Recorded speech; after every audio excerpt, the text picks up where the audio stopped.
founder, president, and CEO of Earth Tech International Incorporated. He's, of course, it's the Institute for Advanced Studies at Austin. This is Austin, Texas. And here we go. I'm going to read it straight from the thing. This is Hal Puthoff. And he's a UFO scientist, right? If you guys don't know who this guy is, well, I'm going to introduce you. Harold Hal, for short, Puthoff, PhD, is president, CEO, and chairman of the board of Earth Tech International Incorporated and director of the Institute for Advanced Studies at Austin, earning his PhD from Stanford University in 1967 as a theoretical and experimental physicist specializing in lasers. His present research activities range from theoretical studies concerning fundamental electrodynamics, gravitation, and the quantum vacuum to laboratory studies of innovative approaches to energy generation and space propulsion. All right. And he's the guy. He's the main guy for this Earth Tech. You can go check out the website. Links in the description as usual, earthtech.org. That will give you everything you need to know regarding that. And yeah, so I mean, here we go. This is where we start.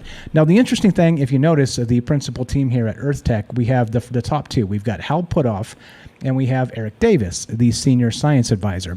And these two individuals, famously, I don't know how you want to describe it, they are actually part of the, let's say, UFO scientific crew. When people go to talk about them and talk about UFOs and science and, kind of looking into this in a serious manner, you don't get too far in the field of ufology without running into the names Hal Puthoff and Eric Davis.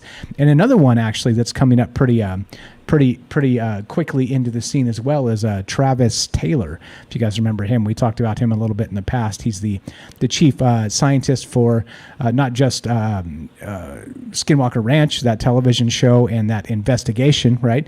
But also he's the guy, the head guy at the UFO office, the UAP task force, or whatever they've now named it, ARROW. Remember, ARRO or something? I don't know. Anyway, not what we're going to talk about tonight. So anyway, I want to introduce you to these guys because if you don't know who they are, it's an interesting thing.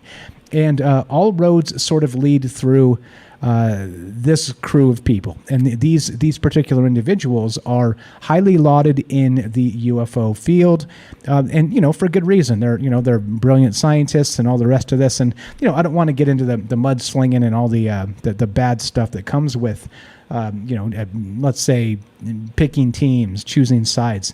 I kind of don't care. It's interesting that when you talk about UFOs in these terms, not just with these guys, but Travis Taylor, or you talk about Tom DeLonge, who grinds my gears a little bit. But I mean, what can you do, right? You can't like everybody's style. And I don't know. Tom DeLonge hired these guys for To the Stars Academy. You remember that? They were part of that whole outfit. So, as part of a UFO disclosure initiative. And so these guys, of course, know Lou Elizondo, which we've talked about in the past quite at length. So it is interesting that these circles are pretty small regarding the UFO scientific community, okay? So there's the intro there, all right? So a couple questions. Now, before we get to the questions, let me give you the punchline here on why we're talking about these guys tonight. So this there had been sort of this whispering in the UFO community of a situation where this individual, Hal Puthoff, Harold Puthoff, again from the earthtech.org, had written a paper regarding extraterrestrials, or rather, ultra-terrestrials, right? So, okay, all right. So that's where we're at. So this guy, it was rumored he had written a paper, but somehow it was released. I don't know if it had been released or maybe not publicly, but somebody either found it. I don't know the actual dynamic of how this was released, but I do know that it just came out recently, and everybody's talking about this in the UFO community. But interestingly, let's go to the paper. It's called this. Ultraterrestrial Models by H.E. Puthoff, Ph.D., of course, the Institute for Advanced Studies at Austin. And he's talking about ultraterrestrials, right? So we're going to go through this paper a little bit and talk about some of the concepts here. And like I said, I'm less interested in attacking people, and it's so wild. I was listening to UFO Joe did a thing on this last night as well on his YouTube channel, which was very well done. They went through the entire document, but so much of this ends up talking about people, right? Talking about the peoples, like the people involved instead of like the phenomenon. of UFOs or whatever they may be. It's so wild that people end up in this situation where they want to pick a side, this tribalism, and it's just like, you're either with Lou or you're against Lou in the UFO field. You know what I mean? It's weird to me. It's like, wait, I mean, are we talking about ultra-terrestrials, or are we talking about like poo-flinging UFO drama, right? I mean, it's exhausting to me. It's interesting, and more interesting anyway for me to consider these larger concepts. And in this case, again, back to the paper written by Hal Puthoff, Ultraterrestrial Models. All right. So the question for you guys tonight is this. All right. This is the question. What do you know about ultraterrestrials? What do you know about, well, what they are, where they came from, and the different, let's say, concepts of what they may or may not be? And again, Hal Puthoff went through this and did a very good job on his paper there. But he's getting some flack. He's getting some poo flinged his way, let's say. Yeah, I'm a poet and I don't even know it, but that's what's going on with this. Because of course, right, you can't speculate as a scientist without people pooing on you, right? And that's the way it is anymore.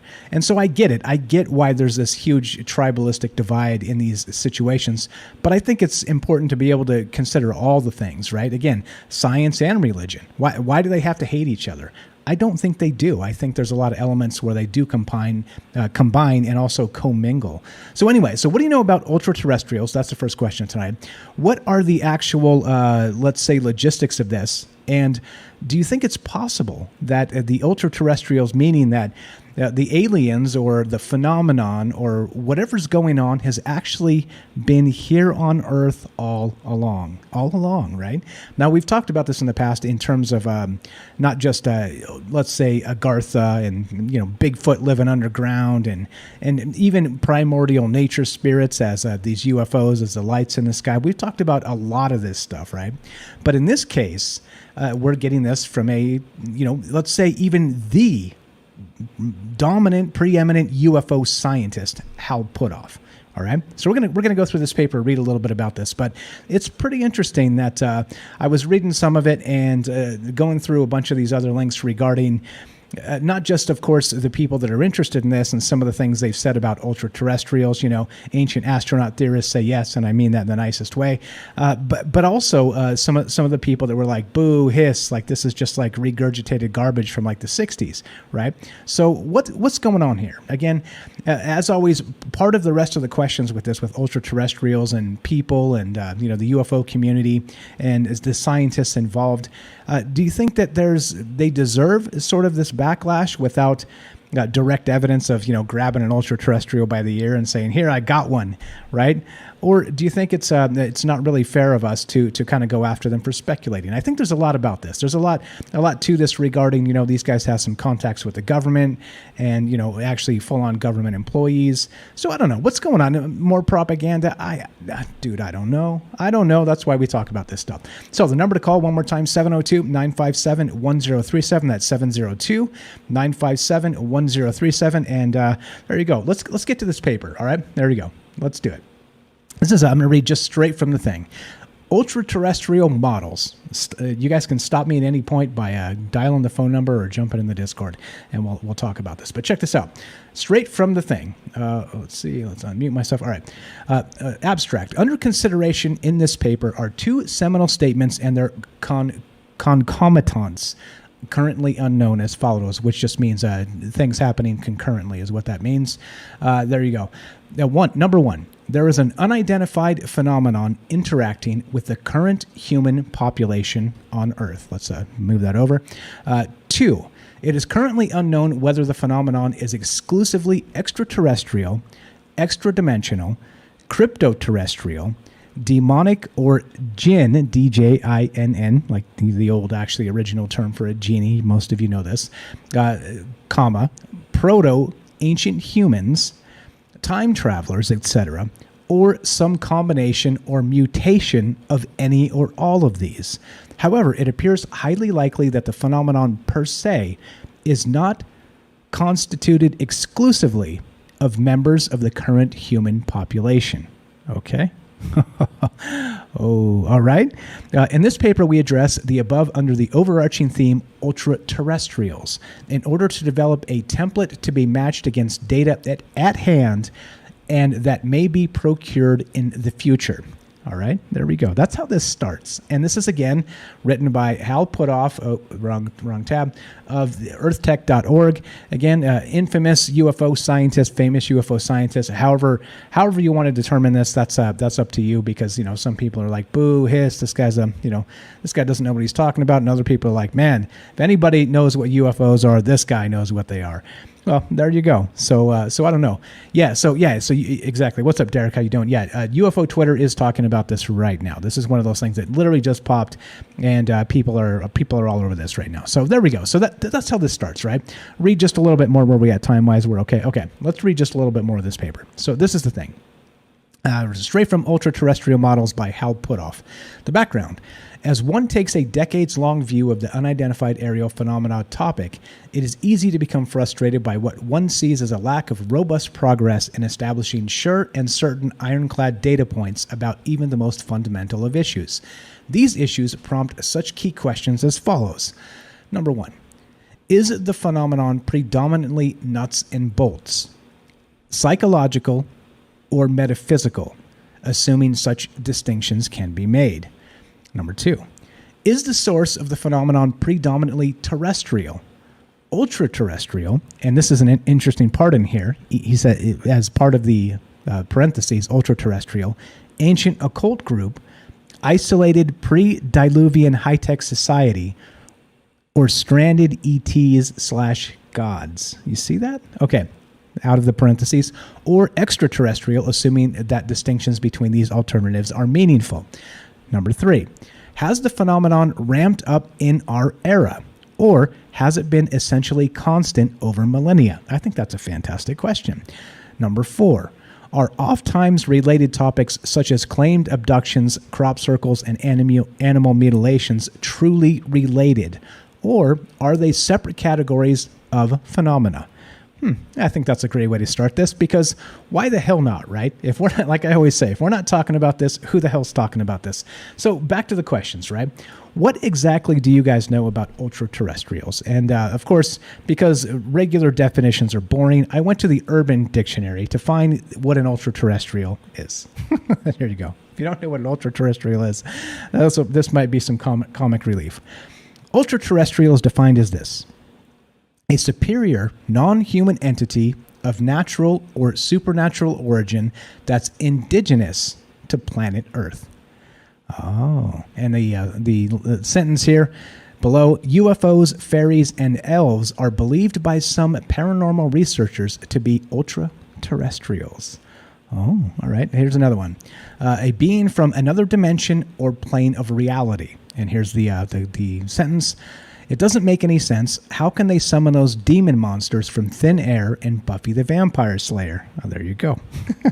And that one's to you, Derek. And then, well, I guess they are some kind of ultra-terrestrial entities that pop in from another dimension. Okay, so anyway, back to that. Like I said, so what do you know about ultra-terrestrials? They say that the definition is actually from here. Meaning that, again, antediluvial civilizations, maybe, we talk about like a breakaway civilization in modern terms of, let's say the UFOs actually collected, or let's say, a super rich contingent of the human population currently found or developed, let's say, UFO technology, and sort of is just doing its own thing now, literally regardless of what the rest of the world thinks or cares about, because they're like, hey, we got 0-point energy in UFOs, raspberry, or whatever. I was going to do it, but it's when you do it into a microphone, it's it's really gross. But thumb your nose at, right? It's anyway. So there we go, right? Something like that. But let's say the original breakaway society is from, Atlantis or something like this, right? And so that's the thing. Drinking the maybe juice tonight, talking about ultra-terrestrials.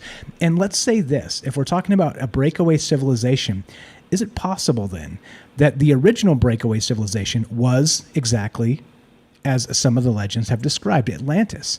Maybe they hid their concentric circle plot of land away from prying eyes because they didn't want to be bogged down by regular stupid people. And I don't mean us as stupid. I mean everybody as stupid. I mean, in terms of a breakaway civilization, right? And I mean that in the nicest way, of course.